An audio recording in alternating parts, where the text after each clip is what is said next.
Preparem os corações para a história mais tocante que vocês já ouviram. Uma jovem foi brutalmente humilhada por um empresário milionário quando vendia doces na rua. Anos depois, ela se tornou uma das mulheres mais ricas do Brasil, enquanto ele perdeu tudo e vivia na rua. Mas, quando teve a chance de se vingar, ela fez algo que ninguém esperava. Esta história vai mudar para sempre como vocês veem o perdão, a vingança e o verdadeiro significado do sucesso. Capítulo 1. As origens da determinação. Giovana nasceu numa pequena favela de São Paulo, filha de Dona Maria, uma mulher forte que lavava roupas para fora desde os 12 anos. O pai nunca conheceu, partiu quando soube da gravidez, deixando apenas promessas vazias e o peso de uma criança no colo de uma adolescente de 16 anos. Minha filha, dizia Dona Maria toda manhã, a vida pode nos derrubar 1000 vezes, mas enquanto houver amor no coração e força nas mãos, sempre podemos nos levantar. Essas palavras ecoariam na mente de Giovana por toda a vida. Desde pequena, Giovana mostrava algo especial. Aos 8 anos, já ajudava a mãe fazendo brigadeiros para vender na escola. Era ela quem inventava os sabores diferentes: brigadeiro de maracujá, de cocô queimado, de café. Essa menina tem mãos abençoadas, diziam as vizinhas. Mas a vida na favela não era fácil. Giovana via colegas se perdendo nas drogas, meninas engravidando cedo, sonhos sendo enterrados antes mesmo de nascer. Ela, porém, tinha algo que a diferenciava, uma fé inabalável de que poderia mudar sua história. Aos 15 anos, quando a mãe ficou doente, diabetes que foi piorando com a falta de acesso à saúde adequada, Giovana assumiu o sustento da casa. Acordava às 4 horas da manhã para fazer brigadeiros, ia para a escola, e à tarde saía para vender pelos bairros de classe média. Filha, você podia estar brincando, namorando, sendo adolescente, suspirava Dona Maria. Mãe, eu tenho um sonho, respondia Giovana com os olhos brilhando. Um dia vou ter a maior confeitaria do Brasil. E a senhora nunca mais vai passar necessidade. Capítulo 2. O dia que mudou tudo era uma quarta-feira de março, o sol escaldante típico do verão paulistano. Giovana, agora com 22 anos, carregava sua caixa térmica rosa, presente que ela mesma se deu no aniversário com o dinheiro das vendas. Dentro, 50 brigadeiros gourmet cuidadosamente embalados em forminhas prateadas que ela comprava com economia de meses. O bairro era Jardins, região nobre onde ela raramente conseguia vender, mas onde os doces custavam 3 vezes mais. Se eles pagam R$5 num brigadeiro comum na confeitaria chique, por que não pagariam R$3 no meu que é feito com amor? Pensava. Ela parou em frente a um prédio empresarial imponente, vidro espelhado, seguranças na porta. Era a sede da Roberto Indústrias, empresa de cosméticos que ela conhecia pelas propagandas na TV. Ali deve ter gente que pode pagar bem pelos meus doces, pensou. Giovana se aproximou da recepção. A atendente, uma mulher loira de unhas perfeitas, a olhou de cima a baixo com desdém. O que você quer aqui? Bom dia! Sou a Giovana, faço brigadeiros artesanais. Queria oferecer para as pessoas que trabalham aqui. São feitos com chocolate belga importado, leite condensado caseiro. Ah, é vendedora ambulante, a recepcionista a interrompeu. Aqui não pode. É empresa séria. Nesse momento, um homem de aproximadamente 55 anos desceu do elevador. Terno caríssimo, sapatos de couro italiano, relógio que custava mais que Giovana ganhava em um ano. Era Roberto Silva, o dono da empresa. Ele ouviu a conversa e se aproximou. Giovana, vendo uma oportunidade, foi respeitosa. Bom dia, senhor. Sou empresária, trabalho com doces gourmet. Queria apresentar meus produtos para sua empresa. Talvez para eventos, reuniões. Roberto a interrompeu com uma gargalhada cruel. Empresária? Você? Olhou para ela dos pés à cabeça, o tênis surrado, a roupa simples mais limpa, a caixa térmica que ela carregava com tanto orgulho. Sai daqui, sua favelada. Não quero mendigos na porta da minha empresa. Senhor, eu não estou pedindo esmola. Sou empreendedora, trabalho honestamente, empreendedora. Roberto riu mais alto, chamando a atenção de funcionários que passavam. Você e seus doces de pobre não servem nem para o lixo. Olha seu estado. Deve vir da favela, não é? Essas pessoas nunca mudam. Os seguranças se aproximaram. Roberto fez um gesto imperioso. Tirem essa coisa da minha vista. E não deixem mais essa gente se aproximar aqui. Giovanna foi empurrada para fora, sua caixa térmica caiu, alguns brigadeiros se espalharam no chão quente da calçada. Funcionários observavam pelas janelas.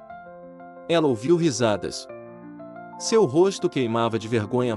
Sentada na calçada, juntando os doces que restaram, Giovanna sentiu lágrimas correrem pelo rosto. Mas no meio da humilhação, algo se acendeu dentro dela. Uma chama que não era de raiva, mas de determinação pura. Um dia eu volto aqui, sussurrou, olhando para o prédio. E não será como vendedora. Capítulo 3. A jornada da construção. Giovanna voltou para casa naquele dia com o coração pesado, mas com uma resolução férrea. Dona Maria, que estava cada vez mais fraca, percebeu algo diferente na filha. O que aconteceu, minha filha? Nada, mãe. Só tive uma conversa que mudou minha vida. Naquela noite, Giovanna não dormiu. Pesquisou na internet até de madrugada sobre empreendedorismo, sobre como grandes empresas começaram, sobre mulheres que venceram no mundo dos negócios. Descobriu a história de outras pessoas que saíram do nada e construíram impérios. Se eles conseguiram, pensou, eu também consigo. Primeiro, ela precisava profissionalizar seu produto. Com o dinheiro que tinha guardado, R$ 800, fez um curso de confeitaria profissional. Era um sacrifício imenso, representava quase 3 meses de trabalho, mas ela sabia que era necessário. No curso, conheceu chefe Patrícia, uma mulher de 45 anos que havia trabalhado em confeitarias famosas. Giovanna, você tem um talento natural que eu raramente vejo, disse a chefe no final do curso. Mas talento sem estratégia não vira negócio. Chefe Patrícia se tornou mentora de Giovanna. Ensinou não apenas receitas, mas sobre custos, sobre precificação, sobre como se apresentar para clientes. Não é só fazer um bom produto, explicava. É fazer as pessoas entenderem o valor do que você oferece. Giovanna começou a se reinventar. Criou um Instagram profissional, aprendeu fotografia para mostrar seus doces, estudou marketing digital. Economizou cada centavo para comprar equipamentos melhores, uma batedeira profissional, formas de silicone, embalagens elegantes. Seus primeiros clientes foram os vizinhos da favela que viam sua dedicação. Dona Rose, que vendia quentinhas, foi uma das primeiras a acreditar. Menina, seus doces são melhores que os da confeitaria do shopping. Um dia você vai longe. 6 meses depois da humilhação, Giovanna conseguiu seu primeiro contrato grande, uma festa de aniversário de 15 anos numa família de classe média. Foram 200 brigadeiros gourmet a R$ 4 cada. Ela quase não dormiu de ansiedade, mas foi um sucesso absoluto. Quem fez esses doces? Perguntavam os convidados. Nunca comi nada igual.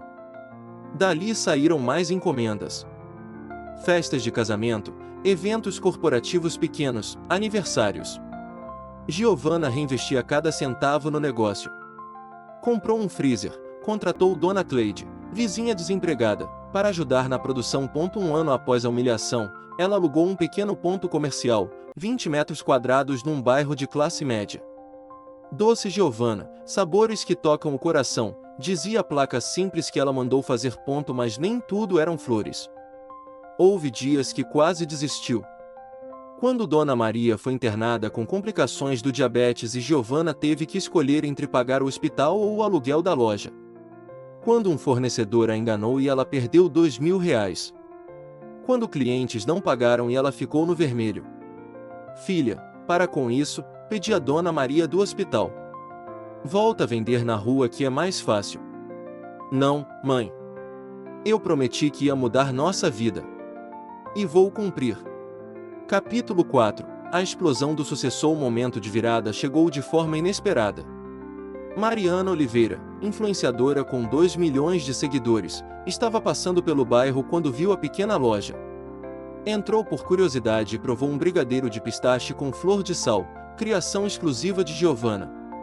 Meu Deus, isso é inacreditável, exclamou Mariana. Posso gravar aqui? Preciso mostrar isso para meu público. O vídeo viralizou. Em 48 horas, Giovanna teve mais de 5.000 pedidos pelo Instagram. O telefone não parava de tocar. Precisou contratar mais 3 funcionários em uma semana. Mas Giovanna era inteligente. Não deixou o sucesso subir a cabeça. Procurou ajuda profissional, contratou uma consultoria empresarial, organizou processos, padronizou receitas. Queria crescer de forma sustentável. Em 6 meses, abriu a segunda loja. Em um ano, a terceira. Celebridades começaram a procurá-la, atores da Globo, cantores sertanejos, jogadores de futebol. Giovanna criou uma linha premium, coleção diamante, com brigadeiros que custavam R$ 15 cada. A revista Forbes a procurou para uma matéria sobre jovens empreendedores. Como uma jovem de 24 anos saiu da favela e construiu um império de doces, era manchete. Na entrevista, Giovanna foi questionada sobre sua motivação. Ela lembrou das palavras de Roberto: "Alguém uma vez me disse que meus doces de pobre não serviam nem para o lixo. Hoje, meus doces de pobre são disputados pela elite brasileira." O império crescia. 10 lojas, depois 20, depois 50. Giovanna abriu franquias. Lançou produtos no supermercado. Criou uma marca de chocolates premium.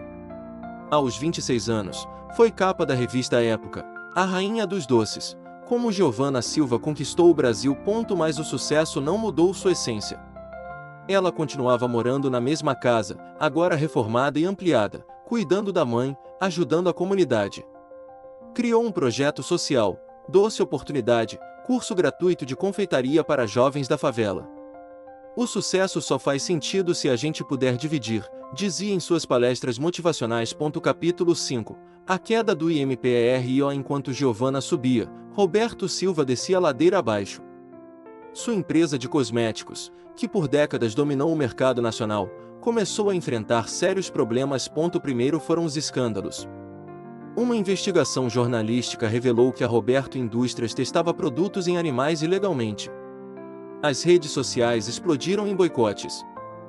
Hashtags como #RobertoAnimalKiller viralizaram. Roberto, acostumado a resolver tudo no grito e na prepotência, tentou abafar o caso. Processou jornalistas, ameaçou ativistas. Só piorou a situação. Depois veio a pandemia. Com as lojas fechadas, vendas despencaram 80%. Roberto, que nunca se adaptou ao mundo digital, viu concorrentes menores passarem na sua frente vendendo online. Sua resistência em modernizar a empresa custou caro. Funcionários começaram a vazar histórias sobre o ambiente tóxico da empresa.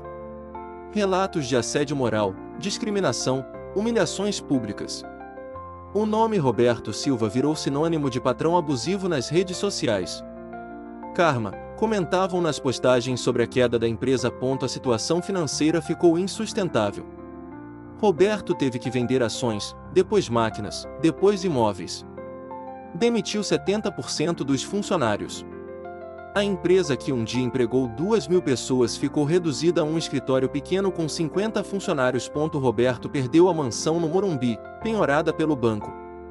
Os carros de luxo, vendidos para pagar dívidas. O apartamento de cobertura em Copacabana, o sítio em Campos do Jordão, tudo foi se perdendo. Sua esposa, Valéria, que viveu 25 anos de luxo e ostentação, não conseguiu suportar a nova realidade. "Não casei com um fracassado", disse quando pediu o divórcio, levando metade do que restava. Os 2 filhos, acostumados a viver de mesada, se afastaram quando o dinheiro acabou. "Pai, a gente se fala quando você resolver sua vida", disse o filho mais velho antes de ir morar com a mãe. Roberto, aos 58 anos, se viu completamente sozinho. Morava num apartamento de um quarto num bairro popular, vendia produtos de limpeza para sobreviver. O homem que um dia humilhou Giovanna por ser favelada agora conhecia na pele o que era a verdadeira necessidade. Capítulo 6. O reencontro do DSTNO. Era uma manhã fria de julho quando Giovanna viu a notícia no portal G1. Esse empresário Roberto Silva vive em abrigo público após falência. A foto mostrava Roberto numa fila para receber marmitas de uma ONG. Giovanna leu a matéria 2 vezes. Lembrou daquele dia terrível 5 anos atrás. Podia sentir novamente humilhação, ouvir as risadas, ver os seguranças a empurrando. Por um momento, um sentimento que ela não queria admitir passou por seu coração: satisfação. Bem feito, pensou primeiro. Agora ele sabe o que é ser tratado como lixo. Mas logo a voz de Dona Maria ecoou em sua mente: minha filha, a vingança é deixar Deus cuidar. A bondade é cuidar você mesma. Dona Maria havia falecido 2 anos antes, em paz, numa cama quentinha da casa que Giovanna comprou para elas. Suas últimas palavras foram: filha, você se tornou a mulher que eu sempre soube que seria. Agora use sua força para ajudar, nunca para machucar. Giovanna passou dias pensando. Consultou o chefe Patrícia, agora sua sócia e amiga. Gi, você não deve nada para esse homem. Ele te humilhou quando você precisava. Eu sei, Pati. Mas, e se a bondade for maior que a mágoa? Procurou informações sobre Roberto. Descobriu que ele estava realmente em situação de rua, dormindo em abrigos, fazendo bicos para comer. Não tinha mais família, amigos, nada. O império que ele construiu baseado no medo e na prepotência desabou completamente. Giovanna tomou uma decisão que surpreendeu a todos. Capítulo 7. A vingança da BONDAD. Na manhã de uma segunda-feira, Giovanna chegou ao abrigo municipal onde Roberto estava hospedado. Vestia um terno elegante mais simples, dirigia um carro de luxo mas sem ostentação. O sucesso havia lhe dado classe, não arrogância. Posso falar com o Sr. Roberto Silva? Perguntou a coordenadora do abrigo. Roberto apareceu alguns minutos depois. Estava irreconhecível. Cabelo grisalho desalinhado, barba por fazer, roupas doadas que não serviam direito. Quando viu Giovanna, seus olhos se arregalaram.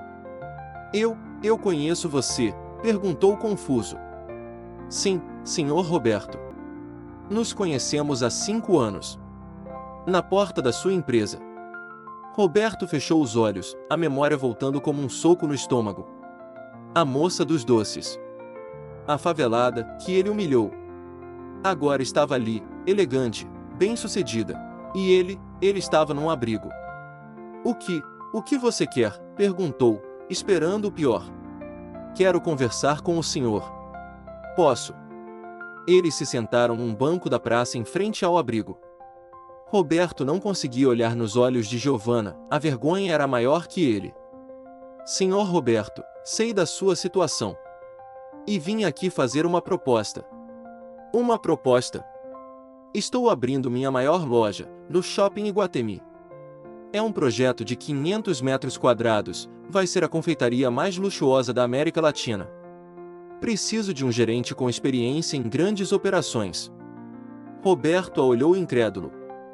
Você está oferecendo trabalho para mim? Estou. Salário de R$ 15.000, mais participação nos lucros, plano de saúde, vale alimentação. Roberto começou a chorar. Lágrimas que ele segurou por anos de orgulho ferido, de solidão, de desespero. Por que? Conseguiu perguntar entre os soluços. Por que está fazendo isso? Eu te humilhei, te tratei como lixo. Giovanna respirou fundo antes de responder. Senhor Roberto, 5 anos atrás o senhor me disse que eu e meus doces de pobre não servíamos nem para o lixo. Aquelas palavras me machucaram muito. Mas também me deram a força que eu precisava para chegar onde cheguei. Roberto abaixou a cabeça. O senhor poderia ter me tratado com respeito naquele dia. Poderia ter simplesmente dito não, obrigado, e eu teria ido embora em paz. Mas o senhor escolheu a humilhação. E agora eu escolho a bondade. Eu não mereço isso, talvez não mereça. Mas minha mãe me ensinou que a bondade não é sobre merecer. É sobre escolher ser melhor que a mágoa. O senhor tem experiência em gestão, e eu tenho um negócio para tocar. Podemos nos ajudar. Roberto levantou os olhos, ainda incrédulo. Mas tem uma condição, continuou Giovanna. Qual? O senhor vai trabalhar comigo, mas também vai me ajudar em outro projeto. Quero que o senhor dê palestras para empresários sobre liderança. Sobre como não tratar funcionários. Sua experiência, tanto dos sucessos quanto dos erros, pode ensinar muita gente.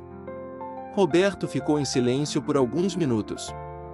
Por que você está realmente fazendo isso? Perguntou finalmente. Giovanna sorriu, e naquele sorriso Roberto viu a mesma moça de 5 anos atrás, mais transformada.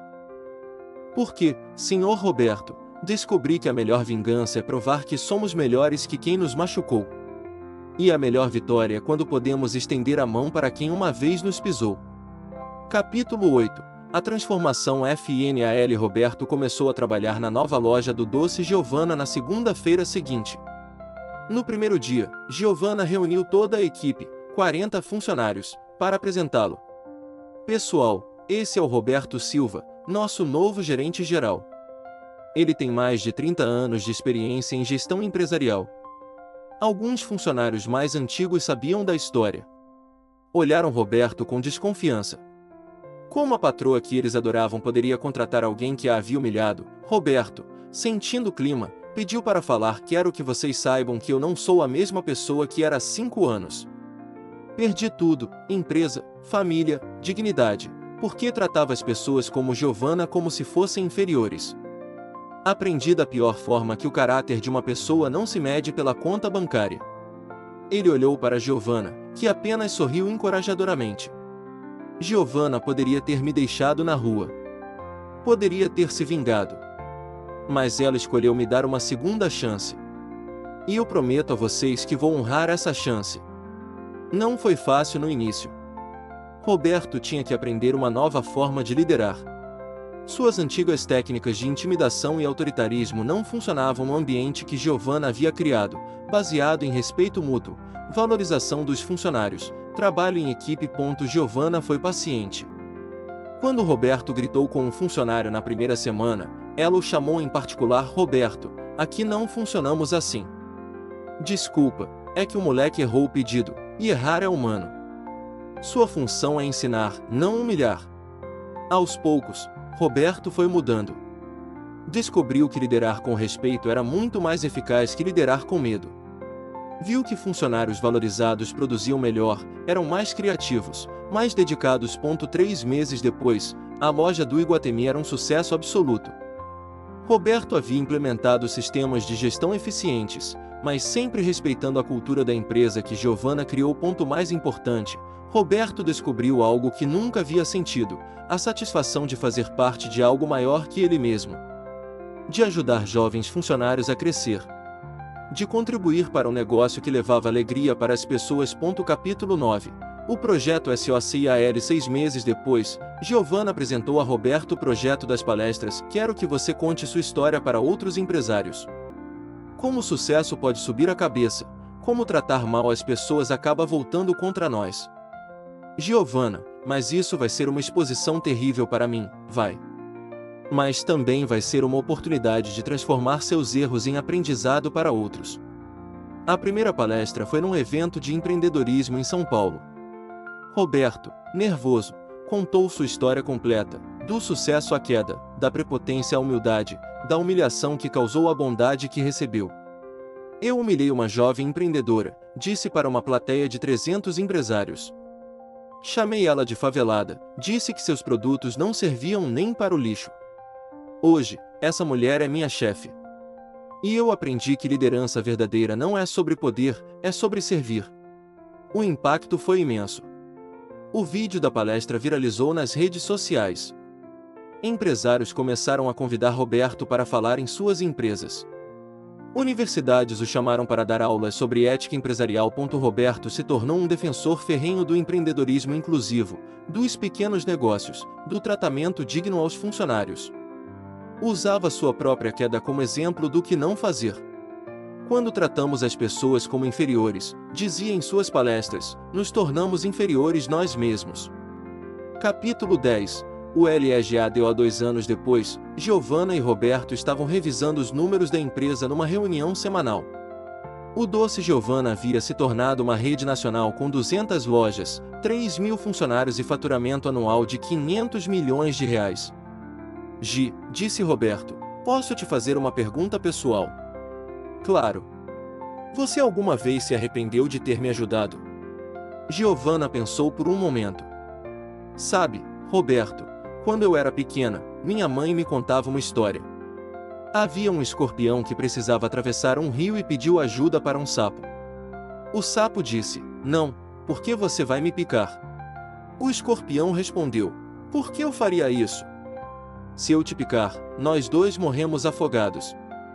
O sapo concordou, mas no meio da travessia, o escorpião o picou. Enquanto os dois afundavam, o sapo perguntou por quê. O escorpião respondeu: "É minha natureza. Ponto." Roberto ficou em silêncio. "Por muito tempo," continuou Giovanna, "achei que você era como o escorpião. Que sua natureza era machucar. Mas descobri que as pessoas podem mudar. Que a bondade pode transformar até as naturezas mais difíceis." "E se eu fosse realmente um escorpião? Se eu te traísse?" "Aí," sorriu Giovanna, "a responsabilidade seria sua, não minha. Porque eu escolhi ser o sapo que acredita na transformação." Roberto se emocionou. "Obrigado por ter acreditado em mim quando nem eu acreditava." Epílogo. 5 anos depois, a história de Giovanna e Roberto se tornou um case de estudo em escolas de administração. Um livro foi escrito, A Vingança da Bondade, como o perdão transforma negócios e vidas. Giovanna, aos 32 anos, era reconhecida como uma das empresárias mais influentes do Brasil. Mas mais que isso, era respeitada pela forma como tratava as pessoas, pelo trabalho social que desenvolvia, pela liderança humanizada que praticava. Roberto, aos 63 anos, havia se reconciliado com os filhos, que reconheceram sua transformação. Nunca mais se casou, mas encontrou propósito em ajudar outros empresários a não cometerem seus erros.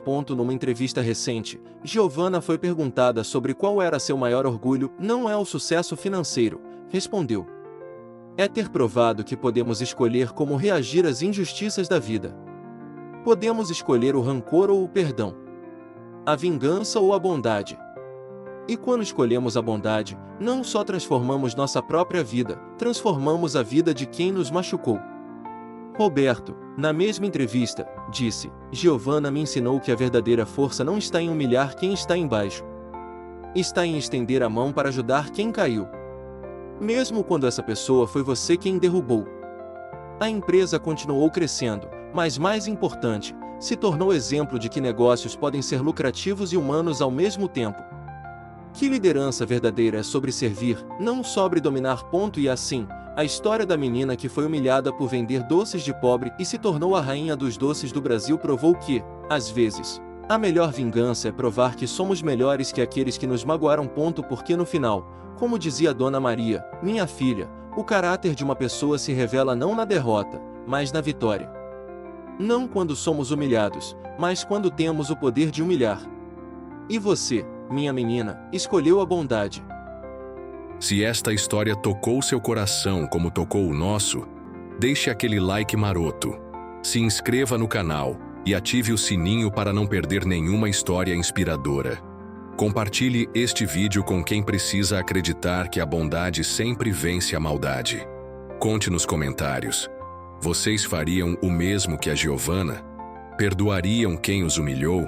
Sua opinião é muito importante para nós. E lembrem-se, o caráter se revela na vitória, não na derrota. Até o próximo vídeo.